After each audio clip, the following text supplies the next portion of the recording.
He says, وَلَا يَزْنُونَ. And they don't commit zina. They don't have boyfriends and girlfriends. They don't have secret relationships. Why did he mention that? Because for some people it's always there. He's a good-looking young guy. He walks around in the mall and the girl looks at him and goes, hee hee. And he's like, oh, this is easy. You know, nobody's watching. I think it's okay. Should be all right. And he stops himself. He still stops. It's hard. I know it's hard, guys. I know. It's hard. But you stop yourself. The girl thinks that guy's looking at me, man. He must think I'm really pretty. And she starts smiling. She stops herself. No, this is wrong. I can't do this.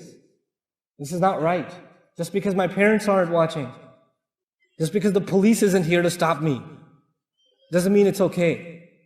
وَلَا يَزْنُونَ. They don't do it. They don't behave like that. There are young men in, like where I come from in the US, obviously, you know, kids go to college, and college in the summer is bad. You know, it's bad. And you have an 18, 19-year-old boy whose hormones are raging inside of him. And then there's like, in his college classroom, there's girls sitting that are barely dressed. And this girl comes over to him and says, hey, can you help me with the homework? And he's being tested by Allah. He's being tested. You guys are going to be tested. That's not just in America, by the way. That's not just in America. You'll be tested in the mall. You will be tested with this. And sometimes it's not going to be easy, especially for the young people here. It's not going to be easy. Maybe you have friends on your phone, man. Your parents don't know about it. You got a secret. You got another profile on Facebook. You're just updating it right now. And you have to unfriend all of those girls. Yep, you do. You listening? You have to unfriend them. And don't call them back. And don't text them back. And when they say, what happened? You don't like me anymore? You don't even say, no, it's not you. It's just Islam. No, don't do that. Don't even talk back. Just leave it. Drop it. End of story. No more. Girls, if you're up to this, stop it. You stop yourselves. You know, this is not something your parents will come and control. When you are teenagers and you have hormones and you reach the age of puberty and you're attracted to the opposite gender, that means in Islam you are adults and you have to make your own responsible decisions. Your parents are no longer responsible for your Islam. You are responsible. If you are 14 years old, 15 years old, even 13 years old, and you die today, then Allah will not say, minor, go easy on him. You are treated as an adult in our deen. This religion makes you an adult early. The moment you start feeling a little funny about the other gender, you're an adult. You will be tried by Allah like a 50-year-old, like a 30-year-old. You're the same as them. Hold yourself to a higher standard. Don't think of yourself as just a kid. You are an adult. وَلَا يَزْنُونَ.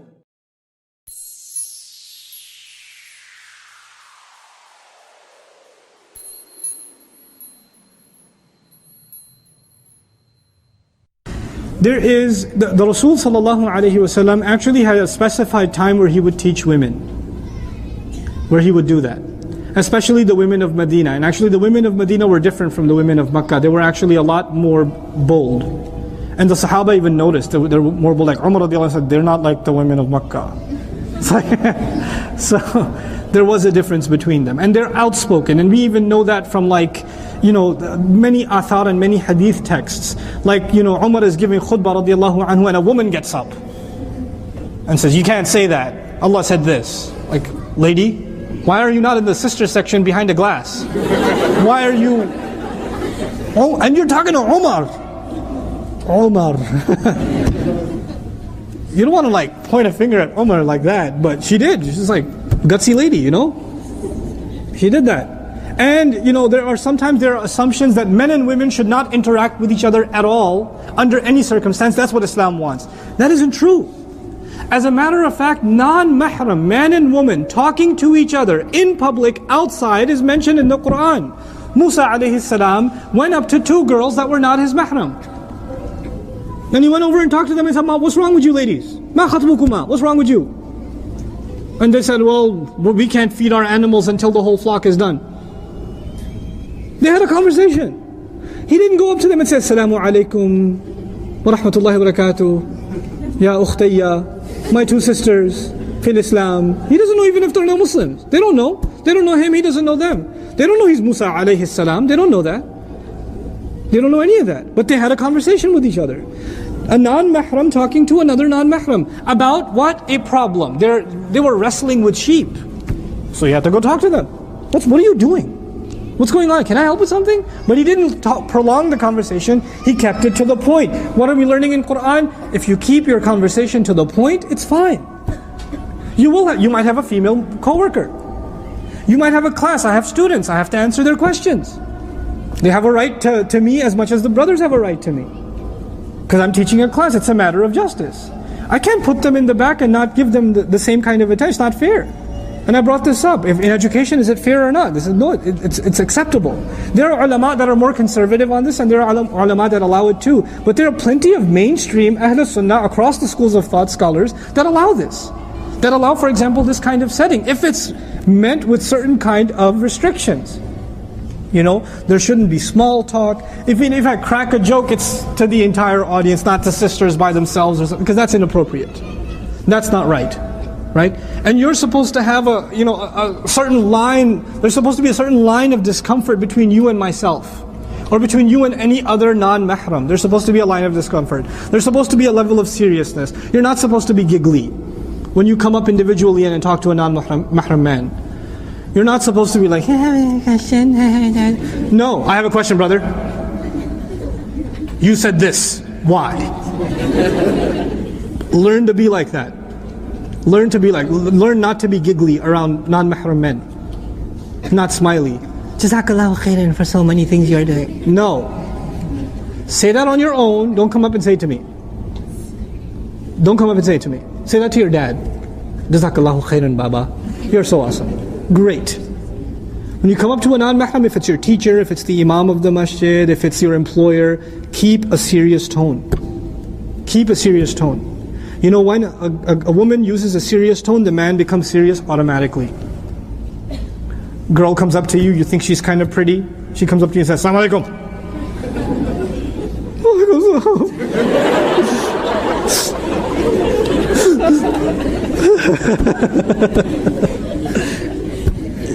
You're not going to get your play around now. It's done. It's over. But she comes up to you and says, Assalamu alaikum wa rahmatullahi wa barakatuh. No good.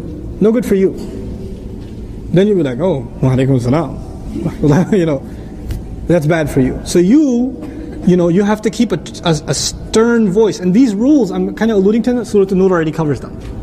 These rules are already there. You have to keep a stern voice. You have to keep your eyes low. As low as it doesn't mean you don't look away like, brother, I have a question. Like you don't do that either. But if you don't stare at the person. You're like, yes, sister, do ask. No, not like that. Not like that. يَغُضُّ مِنْ أَبْصَارِهِمْ يَغْضُضْنَ مِنْ أَبْصَارِهِمْ. That's normal. It's not like over the top, but the idea is to keep yourself low. Don't stare. Make just enough eye contact to get your point across, and that's it. That's all. You don't need more than that. So these certain things, they are the guidelines by which public settings make it okay.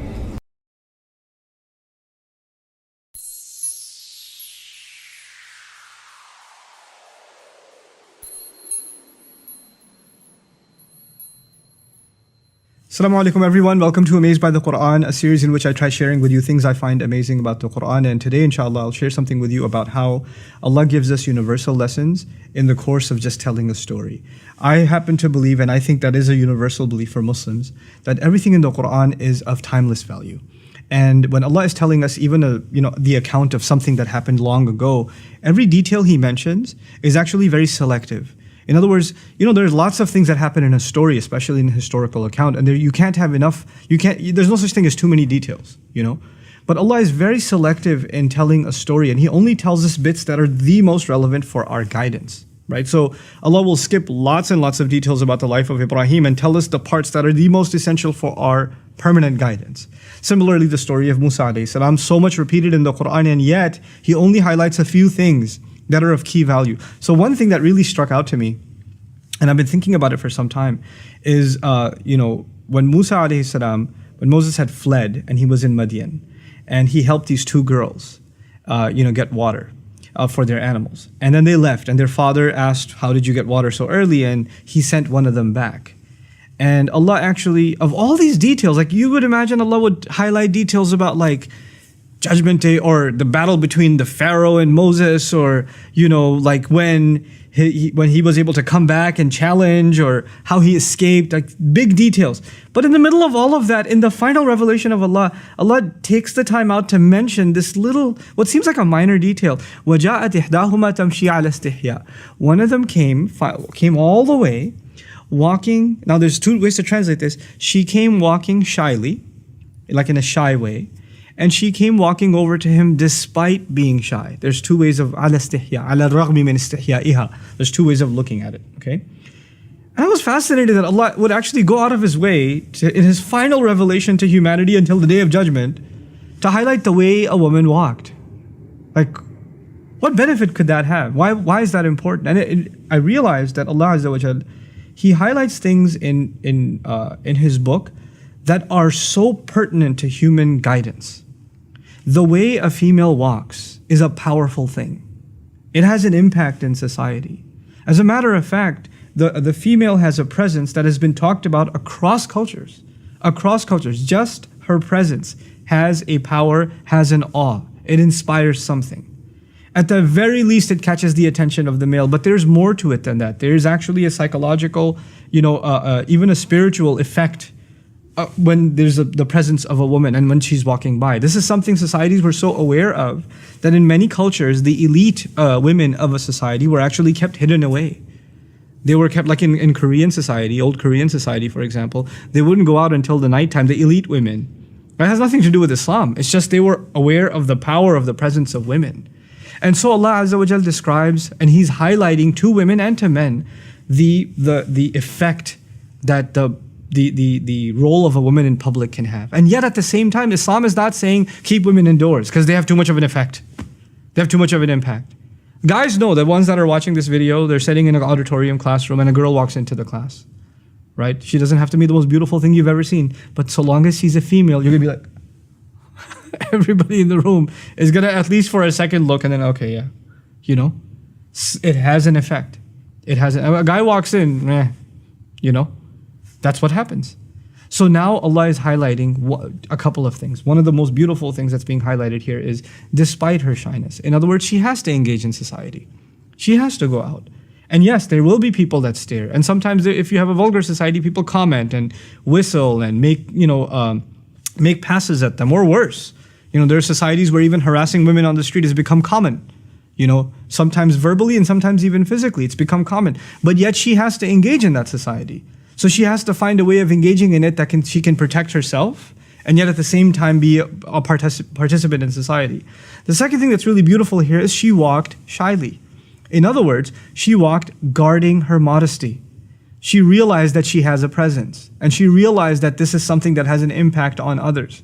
It's not just about her, it's actually about recognizing the presence that she carries. And so she walked in a way that is shy. She walked in a way that is not showing off, or is not provocative as to get the attention. And she's walking over to a young man, as a matter of fact, in this case, ala istihya, A female must recognize the power that she has.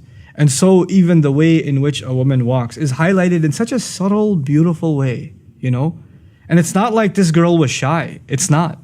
She walked over by herself to the strange man and said, Inna abi yad'uka liyajziyaka ajra ma saqayta lana. My dad's calling you, okay? He wants to pay you for the services you provided. And if she was all that shy and scared, she would have called her sister and at least two of them would have come. But she came by herself. And her dad was confident enough in her to send her by herself. So there's this amazing balance between confidence and engagement, even when you're on your own, and at the same time holding on to your modesty. All of it captured in just the way that she walked. It's incredible. Barakallahu li wa lakum. Assalamu alaikum wa rahmatullahi wa barakatuh.